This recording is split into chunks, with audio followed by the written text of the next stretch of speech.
इस वीडियो में जो भी बताया गया है वह आपने कभी ना पढ़ा होगा और ना ही कभी सुना होगा, इसलिए आप यह वीडियो पूरा देखिएगा।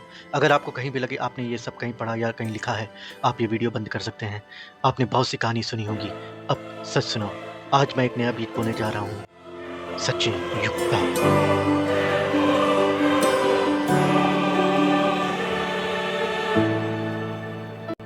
ब्रह्मा शब्द ब्रह्म से बना है और ब्रह्म शब्द ओम से।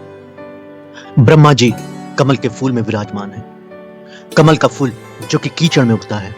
इस संसार में समस्त प्राणी एक तरह के गाढ़े पानी या फिर फ्लूइड में जन्म लेता है। कौन है ये 33 देवी देवता?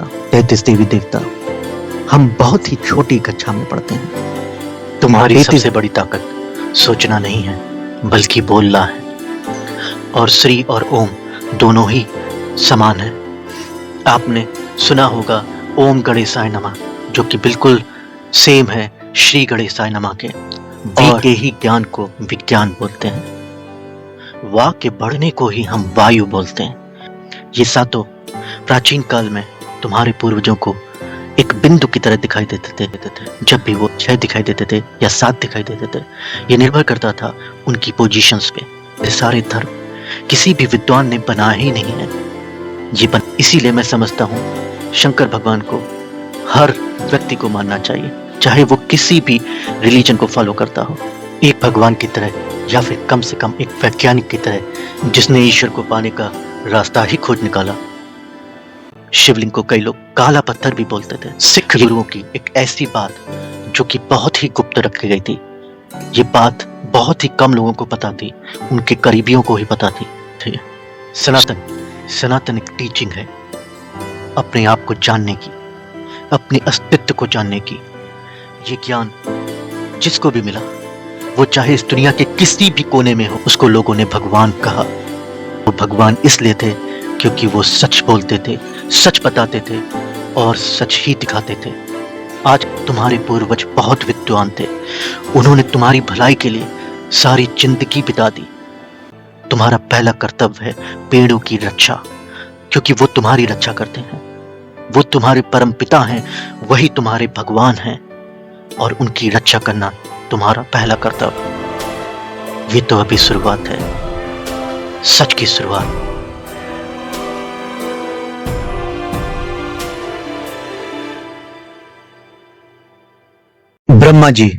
ब्रह्मा जी कौन है?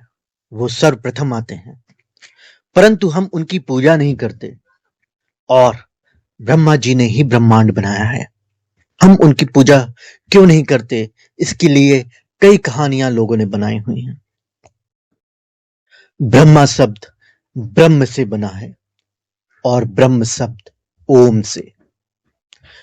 ब्रह्म का मतलब होता है ओम की क्रिया या ओम की रचना।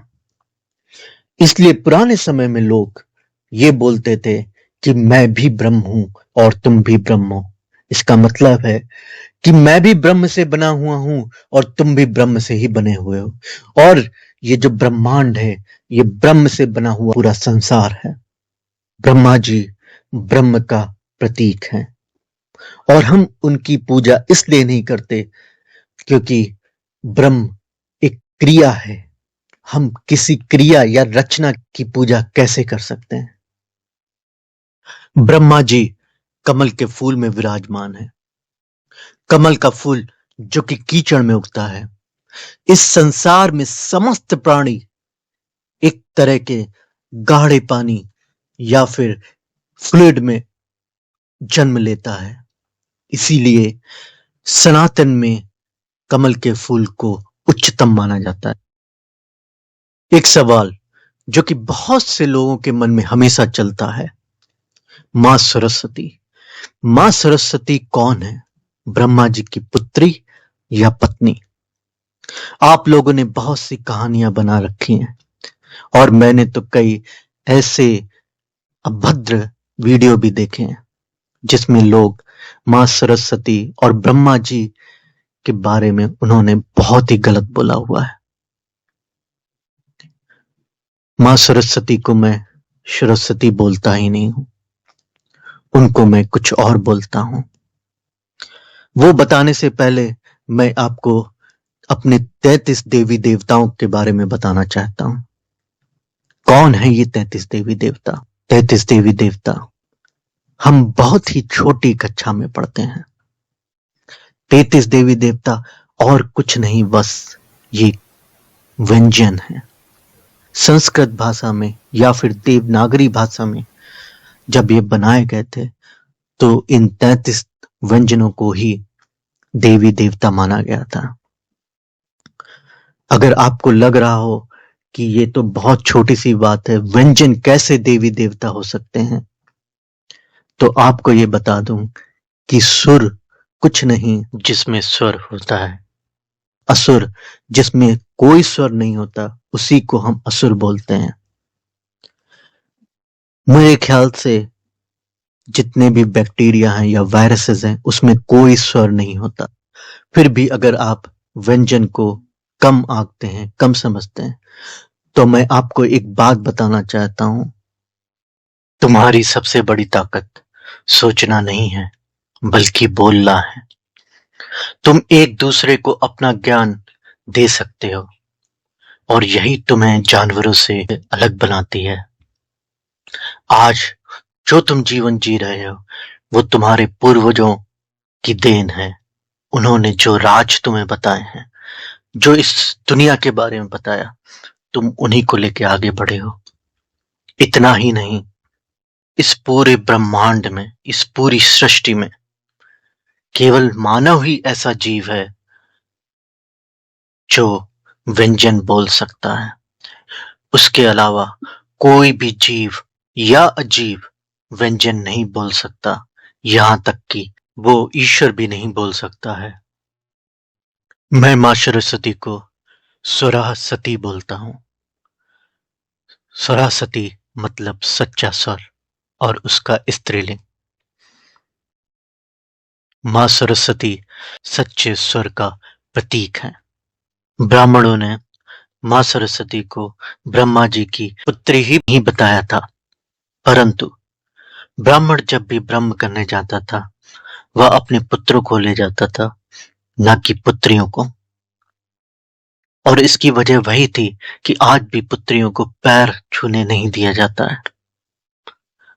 और जब इसका विरोध पुत्रियों ने किया, तो ब्राह्मणों ने मां सरस्वती को ब्रह्मा जी की पत्नी बताया। और ये सही भी था, क्योंकि सच्चा स्वर ब्रह्म से निकलता है, और सच्चे स्वर में ही ब्रह्म होता है।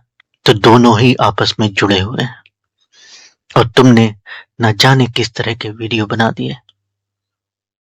मां सरस्वती को श्री भी बोलते हैं।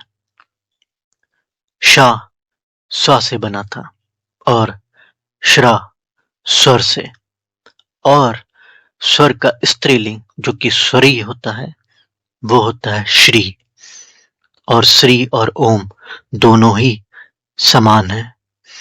आपने सुना होगा ओम गणेशाय नमः, जो कि बिल्कुल सेम है श्री गणेशाय नमः के। और वैसे ही आपने हमारे सिख भाइयों को सुना होगा बोलते हुए, जो बोले सो निहाल, सत श्री अकाल। इसका मतलब होता है, जो बोले वो हो जाए निहाल, सच्चा ओम किसी भी समय। विष्णु भगवान, विष्णु भगवान वी के अणु हैं। ये वी क्या होता है? वी बना है वी से। ये वी वही वी है जो विश्वास में होता है, विनाश में होता है, विमान में होता है, विसर्जन में होता है, विनम्र में होता है, विश्व में होता है, और यहां तक कि विज्ञान में भी होता है। वी के ही ज्ञान को विज्ञान बोलते हैं। वी व्योम में भी होता है। व्योम का अर्थ होता है आकाश या ब्रह्मांड। व्योम, वी ओम, वी हर जगह है। और वो सबसे ज्यादा समुद्र में पाया जाता है, सागर में पाया जाता है। और इसीलिए भगवान विष्णु सागर में विराजमान है, विराजमान। वी का पुल्लिंग होता है वाह, वायु। वाह के बढ़ने को ही हम वायु बोलते हैं। जो इस संसार में, जो हमारे आसपास, जो हमें जीवन दे रही है। और इसीलिए विष्णु भगवान को हम पालनकार बोलते हैं, क्योंकि ब्रह्मा जी सृजन करते हैं, तो वहीं विष्णु जी हमें पालते हैं। और इसीलिए विष्णु जी को हम पूजते भी हैं। शेषनाग। शेषनाग भी एक प्रतीकात्मक है। शेष बना है स्व ईश, मतलब तुम्हारे सेल्फ, तुम्हारे अस्तित्व का ईश ही है शेष। शेषनाग के 7 सिर 7 दिन की तरह हैं। ये सातों प्राचीन काल में तुम्हारे पूर्वजों को एक बिंदु की तरह दिखाई देते थे। जब भी वो सूरज की तरफ देखते थे, ये कभी 5 दिखाई देते थे, 6 दिखाई देते थे या 7 दिखाई देते थे। ये निर्भर करता था उनकी पोजीशंस पे। ये सातों ग्रह और उपग्रह हैं, जो कि दिनों के नाम पे भी हैं। कई लोग ये बोलते हैं कि ग्रहों के नाम भगवानों के नाम पे रखे गए, जबकि मैं बोलता हूं कि भगवानों के नाम ग्रहों के नाम पे रखे गए। अगर आप ये वाली फोटो, ये वाला चित्र अगर आप देख रहे हो, तो इसमें जो ये 7 बिंदु हैं, ये एग्जैक्टली वैसे ही दिखाई देते हैं। लेकिन ये उसी को दिखाई दे सकते हैं जिसके की थर्ड आई हो। और ये ज्ञान सीमित नहीं था, ये ज्ञान बहुत लोगों को और बहुत जगह ये पहुंचाया गया। ये तब की बात है जब कोई रिलीजन एग्जिस्ट ही नहीं करता था, कोई धर्म नहीं था। तुम्हारे सारे धर्म किसी भी विद्वान ने बनाए ही नहीं है। ये बनाए हैं तो कुछ लोगों ने अपनी अपनी वजह, अपने अपने फायदों के लिए। पर जो ज्ञानी था, उसे तुम सब अलग नहीं, एक दिखते थे, सिर्फ एक। विष्णु भगवान के हाथ में चक्र है, और ये चक्र वे की चाल है। ये पृथ्वी, ब्लैक होल, गैलेक्सी या सूरज, ये सब उसी चाल में चल रहे हैं। यहां तक कि आपके जो तूफान आते हैं, हरिकेन, ये भी उसी चाल में आते हैं। और इंसानों ने जो मशीनें, जो वाहन बनाए हैं, ये भी उसी चाल में बनाए हैं। चक्र के सिवा इस संसार में कोई दूसरी चाल है ही नहीं। अब शंकर भगवान, शिव, ये तीनों भगवानों में इंसान रूप में ही हुए हैं, परंतु इस वजह से इनका स्थान कम नहीं हो जाता, बल्कि और बढ़ जाता है। वो साधारण इंसान नहीं थे। शिव भगवान ही पहले वैज्ञानिक थे। शिव भगवान ने ओम की खोज की थी। शिव भगवान ने इंसान को इंसान बनाया। आज हम जो कुछ भी यूज कर रहे हैं, जो कुछ भी प्रयोग कर रहे हैं, उपयोग कर रहे हैं, वो सब शिव भगवान की ही देन है। इसीलिए मैं समझता हूं शंकर भगवान को हर व्यक्ति को मानना चाहिए, चाहे वो किसी भी रिलीजन को फॉलो करता हो। एक भगवान की तरह, या फिर कम से कम एक वैज्ञानिक की तरह, जिसने ईश्वर को पाने का रास्ता ही खोज निकाला। उन्होंने ही ये पता लगाया था कि गंगा कहां से बहती है और कैसे बहती है। वो सागर मंथन में भी मौजूद थे। उन्होंने विष हमारे लिए पिया था। कई लोगों को ये सब काल्पनिक लगता होगा, परंतु ये सच में हुआ था। शंकर भगवान की बात हो और शिवलिंग की बात ना हो, ये तो हो ही नहीं सकता। शिवलिंग, शिवलिंग का मतलब होता है शिव का प्रतीक, शिव का चिन्ह।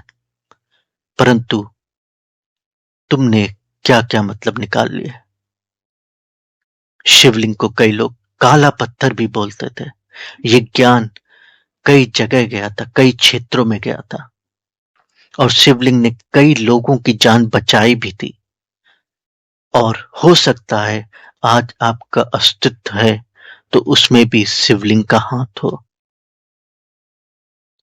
ये शिवलिंग क्या था, ये कई हजार साल पहले लोगों ने विलुप्त कर दिया। श्री कृष्ण अंतिम थे जो ये जानते थे। श्री कृष्ण ग्रह अण, तुम्हारे कर्मों को जानने वाला, तुम्हारे कर्तव्यों को जानने वाला, जो तुम्हें इस पृथ्वी पर करने हैं। इसीलिए भगवान श्री कृष्ण ने ही गीता बोली थी। मैंने गीता नहीं पढ़ी, पर मुझे पता है उसमें क्या लिखा हुआ है। भगवान श्री कृष्ण का मोर का पंख तीसरी आंख को दर्शाता है। उसी प्रकार जिस तरह शंकर भगवान का त्रिशूल तीसरी आंख को डिनोट करता है, दर्शाता है। जैसे त्रिशूल में बीच का शूल सबसे महत्वपूर्ण होता है, वैसे ही हमारी तीसरी आंख भी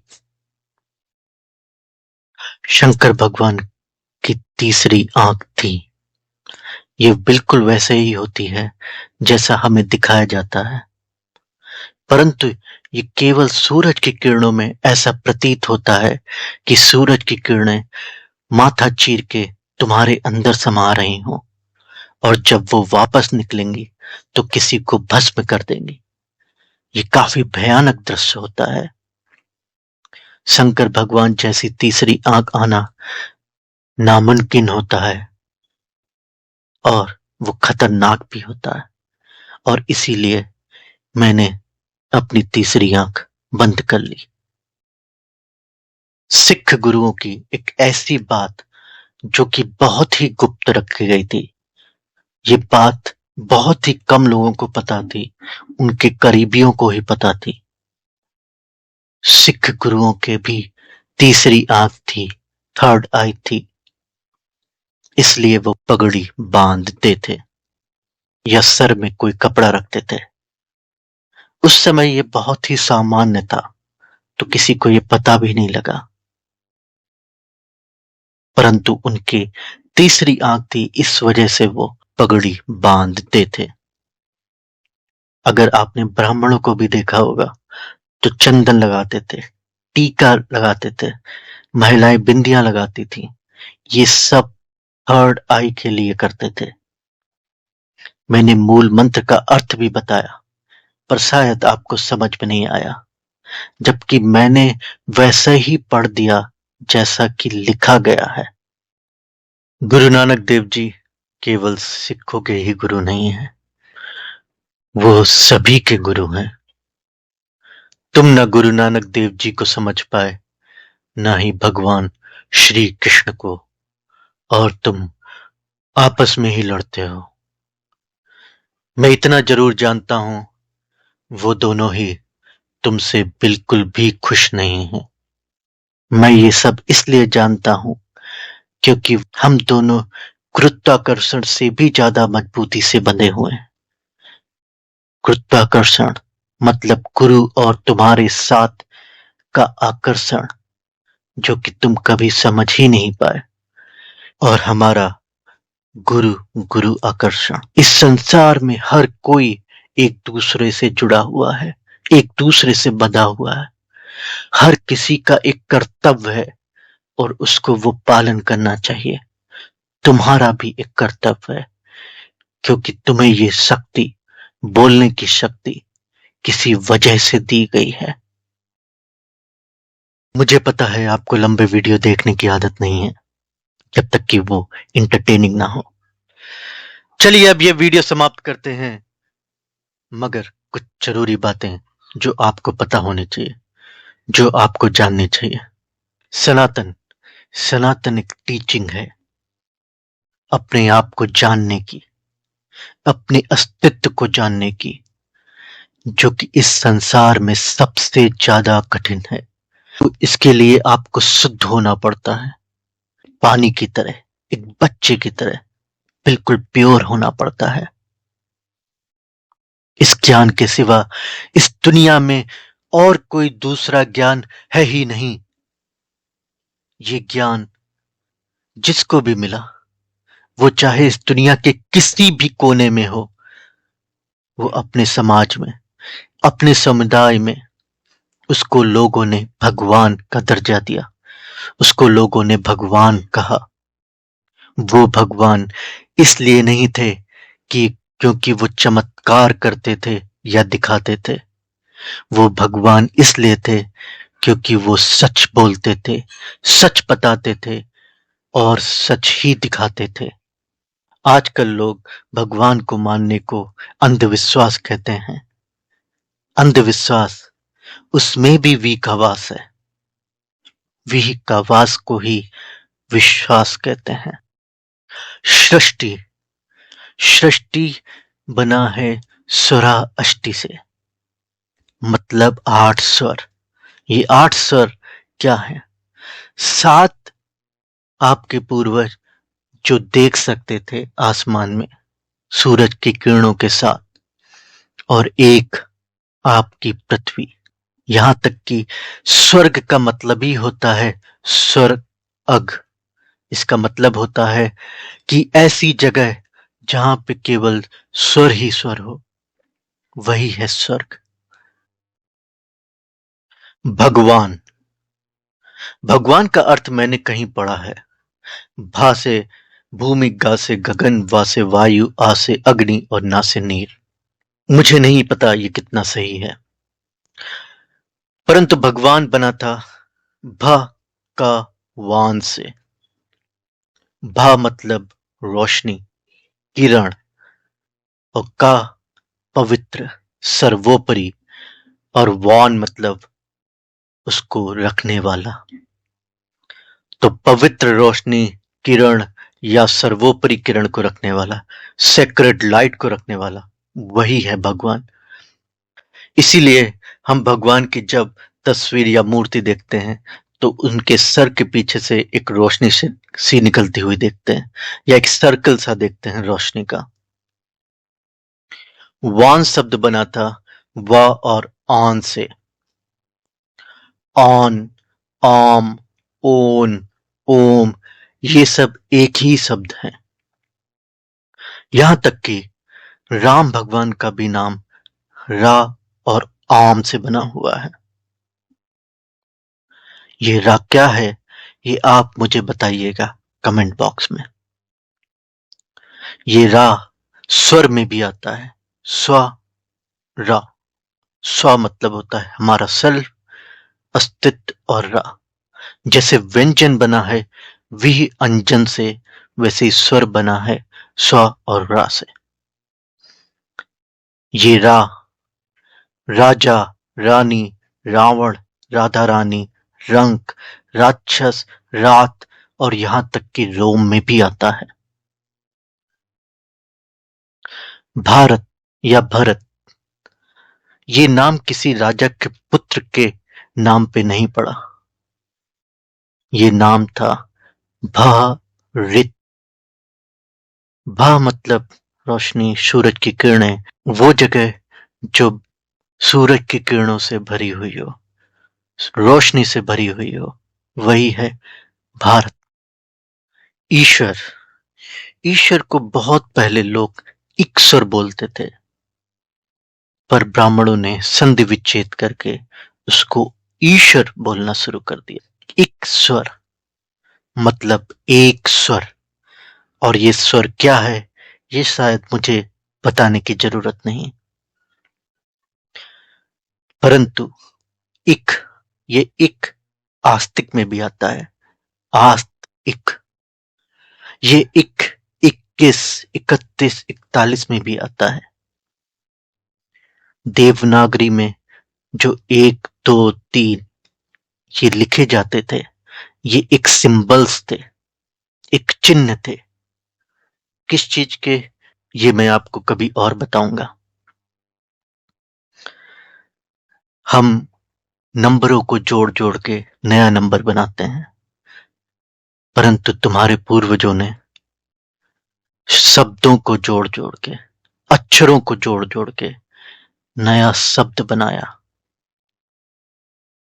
तुम्हें लगता है कि तुम्हें सब पता है, तुम बहुत ज्ञानी हो, परंतु तुमको ये भी नहीं पता कि हम नहाते क्यों हैं।